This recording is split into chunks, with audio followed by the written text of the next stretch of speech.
Hey everyone, it's Claire here and Ellen is joining us too today. And today's video is kind of a follow-on from my top tips. Oh, come on camera, stand still. My top tips for buying your cloth pad stash. Today is my top tips for sewing your own cloth pad stash. But I'm going to do it in a slightly different format because I've tried doing it with like the 1, 2, 3, 4. And it just doesn't flow so well. So we're just going to have some sewing chat with some tips thrown in, if that makes sense. So you have decided to sew your own cloth pads. That might be due to a strict budget. It might be due to wanting to be very eco-aware and upcycle. Or it could be that you just love sewing or want to give sewing a try and make it a hobby. So whatever your reason, hopefully this video will give you some handy tips as we go along to help it go that bit smoother. So let's start at the very beginning and have a talk about patterns. Now, you don't have to pay for a cloth pad pattern. You can on Etsy, there are quite a few for sale. However, if you are a member of any of the sewing cloth pad groups on Facebook, they have lots of free ones in their file section. You can Google and get free patterns that way. Hi, Ellen. Oh, snuggy, snuggy. You're distracting me. Shush, shush. Yes, on Google. There's also lots of videos on YouTube on how to draw your own pattern and how to make a pattern from a disposable pad. So there's plenty of patterns out there. The temptation can be to come across one pattern and then you get sewing and you make a whole stash of that pattern. So be it a 10-inch or whatever, and you decide, right, I'm going to use this 10 or 11-inch and I'm going to do maybe some heavies and some lights and make like 12 or 14 pads. Now, although that may work for some, it really doesn't work for a lot of people. And you see it a lot on Facebook where someone's got really excited and really into sewing and sewn a whole cloth pad stash themselves. Then their period actually comes around and they're like posting, oh my God, I've made all these pads and they didn't work for me. They leaked, they were too short, I needed extra length, less bulk, all these different variations that can happen with cloth pads. So my tip here is to save you really money, time and effort is pick a few patterns, maybe different lengths for example, and make up 1 or 2 of each pattern. Then when your period comes, try those out and find out what works for you. If you have a pattern there and a core that you really, really love, then you know that you can come away from that and make yourself 12 more with no problem. But it just saves you having that oops moment where you've used some great topper fabric you've got, or your Zorb, you've used up most of it on your stash and it's really not worked for you. So similar to buying where you don't bulk buy, try not to bulk make. The next thing is fabrics. Now, if you'd like some detailed information on core fabrics, topper fabrics and upcycling, I have done individual videos on those, so I'm not going to cover that here. But it's very tempting when you first start out to look online and be like, right, I need Zorb, I need bamboo fleece, I need Wimpro, I need to get myself some bamboo velour for the topper. And all this costs money. And even if you have that money set aside for those fabrics, you don't want to waste it. So my kind of advice would be, if you're starting out and you've not sewn cloth pads before, then start with some upcycling. If you do not have anything suitable for a usable pad at home to upcycle, then grab an old anything that you've got at home that's fabric, cut it for the different layers and kind of make a mock one. This is a great way for you to get to know what settings you need on your machine, what stitch you want to use to sew on your core, what speed you need to go so that you've got full control over making your pad.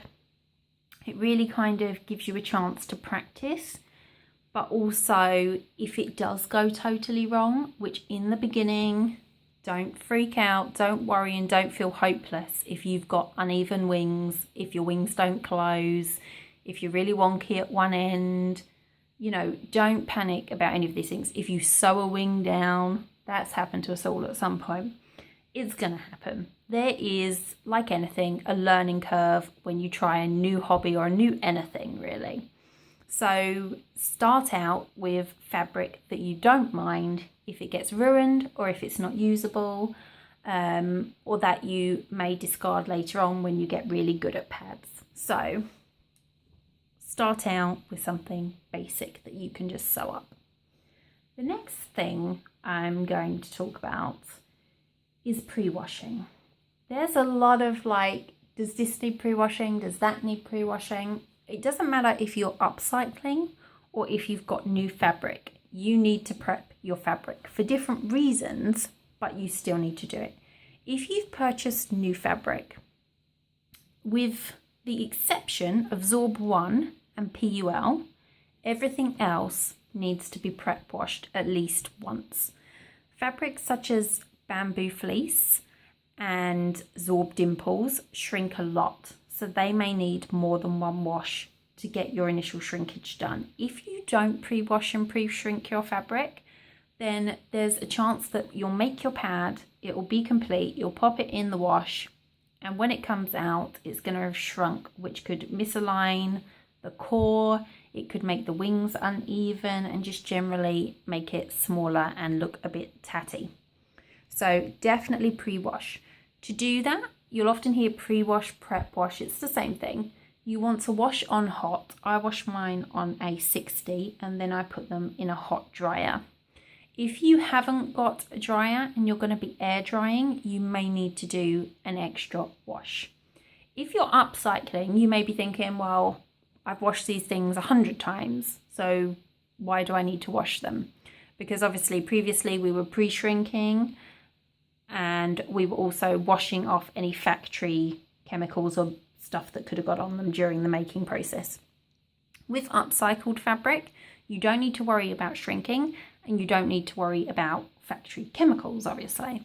However, if you have used softener for your washes on your general clothing, because generally if you're going to be upcycling, you may be using old sheets, you may be using old pajamas, and they've had softener on them, then you need to prep wash those. Now, the easiest way to do that is to pop them in a hot wash and add vinegar to your wash. So you want to add sort of, how do I kind of measure it out in several capfuls, and I've got quite a large bottle, but probably half a cup if you work in cups. I'm not really sure what mil. It doesn't really matter, just a good glug of vinegar to your hot wash, and that will take out any softener residue that is on that clothing. Then you can dry it, however, air dry, dryer dry, and you're ready to sew. The next thing is a little trick that I used when I first started sewing cloth pads, because I was, like most people, not exactly happy with my first lot of pads that I sewed, and I was like, there must be a way to help me practice my sewing and get this looking nice and even so my wings are even, top and bottom's even, sort of thing.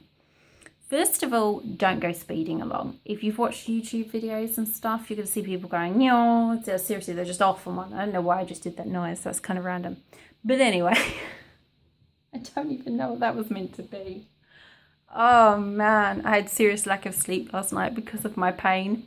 So I'm a bit loopy today. Sorry about that. But anyway, zooming off on your machine.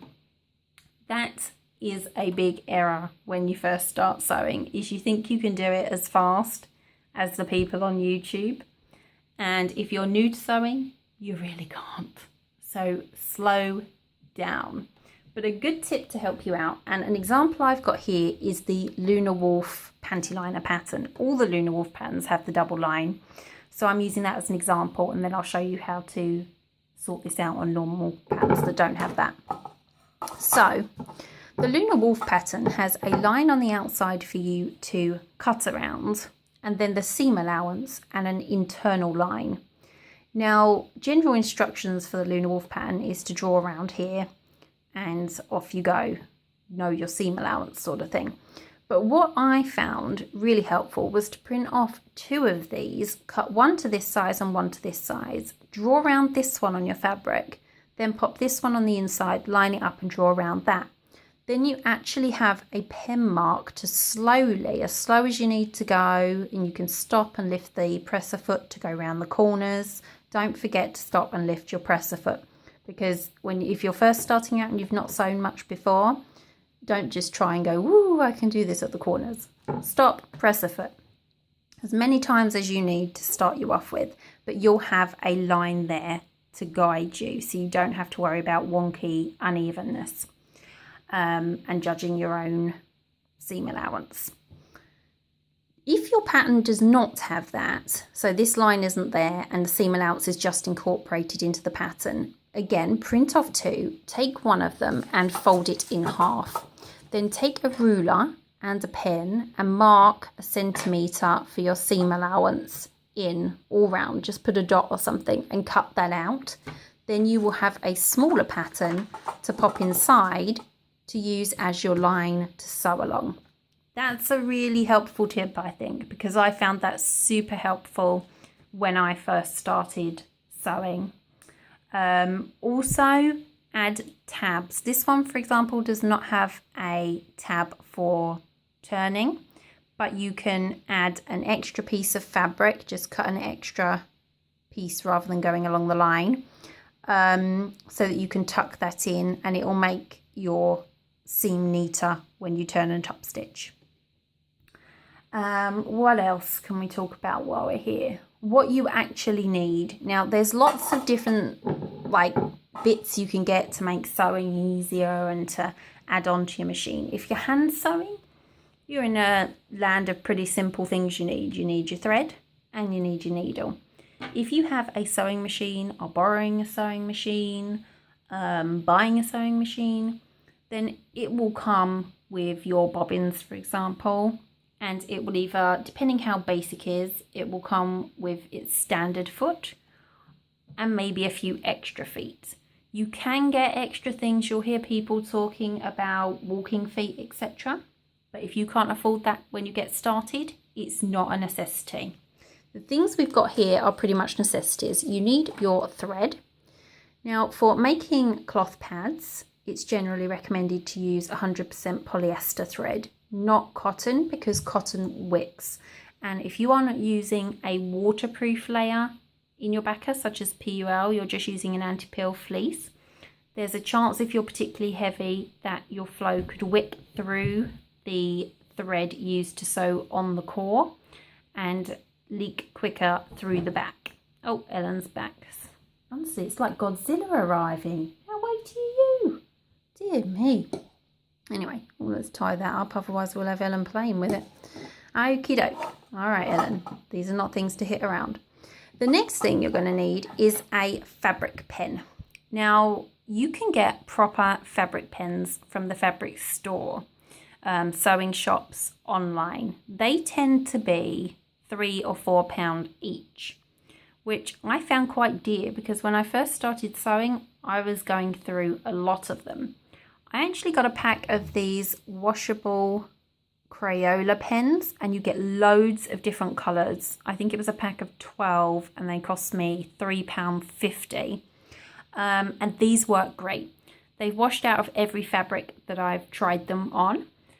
Because there's loads of different colours, if you're using a really dark fabric or, you know, a light fabric, you can kind of choose the colour that you can see, because I was having trouble. I could only get blue fabric pens. I don't know why when I first started sewing. All the sewing shops had, and then you couldn't see it on certain fabrics. It was made cutting out horrendous. But anyway, I'm babbling.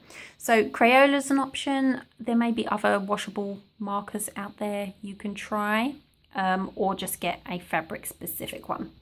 The next is a seam ripper. These generally come with sewing machines in a little pack that they give you. If it doesn't, you can get them for £1 or £2, and they're really handy to have because when you start out with cloth pads, you could sew a wing down or sew a bit wonky and need to take that seam out.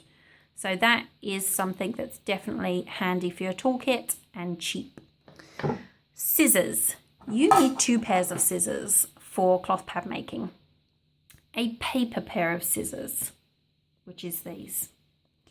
Then you need a fabric pair of scissors, which are these. They can be a bit dear to invest in. I think these ones were like £20.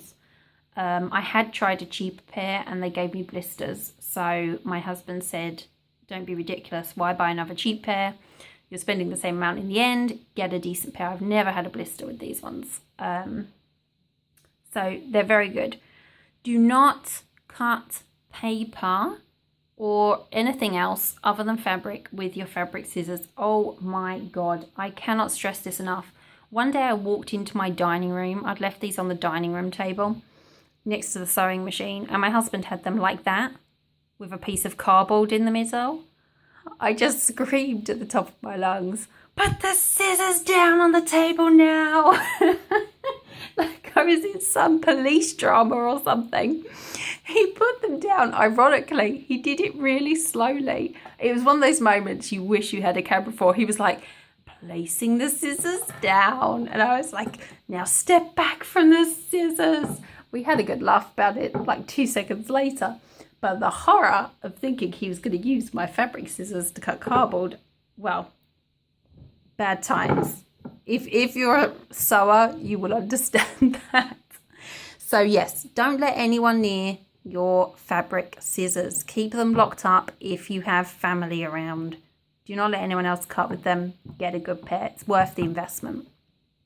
Next thing that you need is pins or clips. Now, if you are hand sewing, you will still need pins or clips. I forgot to mention that a minute ago. It slipped my mind. Pins are great. They're cheap. You may already have them at home and they do a really good job. These are called quilting clips, which are my personal... Oh, Ellen's back. Hello, Ellen. No, not the camera. My personal favourite. Oh, now look. Now it won't stand up. Oh, dear. We'll get there in the end of this video. Oh, God, now I'm doing it. Quilting clips. Yeah. They're great. They hold really, really tight and you don't have to poke holes through your PUL if you are using PUL. If you do use PUL, you still can use pins, but a good tip is to just pin in the seam allowance because then you won't risk any leaking. So that's the things you absolutely need. There's always going to be things you can add in, like I say, a walking foot, an extender table, people sometimes find handy for their machines. But these are the basics you need to get you started. Some people use basting spray or fabric glue. Now, I would like to have a word on that. If you are only sewing for yourself, then I suppose it's not so much of a issue. But basting spray is basically full of a lot of chemicals. It does wash out, and although many of them say it washes out after one wash, it is generally a couple of washes. And obviously we're trying to avoid chemicals when we're making our cloth pads and coming away from disposables. So it is just something to think about. It will wash out in the end. So if it's vital to you and you don't have any allergies, then that's perfectly fine. If you plan to sew pads for a daughter or a friend, it is something to bear in mind. I personally have to avoid makers that use basting spray because even after a couple of washes, if there's the slightest bit of remnants in there, I get a reaction. So it's just something to think about. If you have clips and pins, then you really shouldn't be needing basting spray. Some people do find it easier and adore it, so it is going to be one of those personal things to you and your sewing. So that's it from me. This has gone on a bit longer than I thought it would. I hope it's made sense. I apologise for some rambling that has no doubt happened through my lack of sleep, but I really wanted to do this video today, so it was partnered with my other one I popped up, and the sewers weren't left out. So that's it from me, and I will speak to you soon.